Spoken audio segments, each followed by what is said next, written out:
El Shamrock Rovers, fins a aquesta jornada segon classificat, rebia el cuer al Waterford, que arribava al Tallaght Stadium amb un magre balanç de 5 empats en les 12 primeres jornades, per la qual cosa, si més no sobre el paper, hom esperava un duel força desigualat. El Rovers ha dominat el joc amb un 66% de possessió, mentre que el Waterford ha centrat la seva estratègia en el contraatac, com aquest, iniciat en zona defensiva per Hayden Khan, passada en profunditat que Tunmise Sobowale no pot tallar, Patrick Amond avança tot sol, entra a l'àrea, xuta Ed McGuinty, rebutja i Sobowale envia córner. Al minut 26, atac dels Rovers per la banda esquerra, Matt Healy cap a Enda Stevens, tot sol, centrada rasa i Graham Burke, lliure de marca, envia la pilota al fons de la xarxa. 1-0 per als Rovers, que començava a encarrilar el partit. El Rovers que hi torna, Burke avança metres, passada cap a Michael Noonan, que xuta, Arlo Doherty rebutja i Kevin Long envia a córner.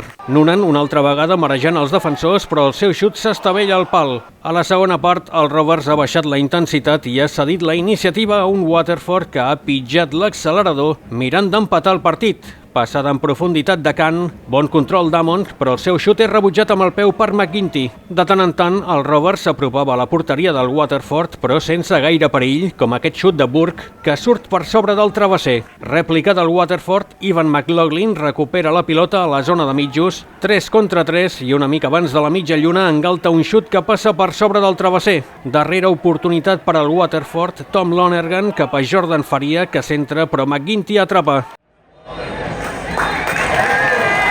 No hi ha hagut temps per a res més i els 3 punts que s'han quedat a Tallaght.